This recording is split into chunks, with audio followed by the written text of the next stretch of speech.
আজ করব তেলাপিয়া মাছ কাঁচা কলা দিয়ে। গরমের সময় খুব মানুষের নানান রকম শরীর খারাপের দেখা যায়, প্রকোপ দেখা যায়। আমারও গরম না পড়তে পড়তেই এই খুব একদিন বমি হলো।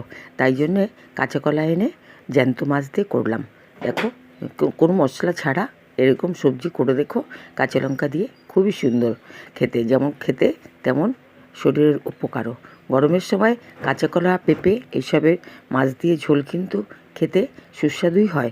তোমরা বন্ধুরা অনেকেই হয়তো খেয়েছো, কিন্তু আমিও কিন্তু এইভাবে গরমের সময় মাছের ঝোল করি। মাছ মাত্রেই যে পেঁয়াজ রসুন তা নয়, পেঁয়াজ রসুন ছাড়াও সবজি দিয়ে খুব সুন্দর সুন্দর কিন্তু মাছের ঝোল হয় এবং খেতেও কিন্তু অনেক স্বাদ হয়। আমি কিন্তু এইভাবে অনেক কিছু দিয়েই মাছ করে থাকি। খেয়ে দেখো কি অসাধারণ। লাইক কমেন্ট শেয়ার করে সঙ্গে থেকো বন্ধুরা। সাবস্ক্রাইব করলে অবশ্যই বেল আইকনটা প্রেস করো। নমস্কার।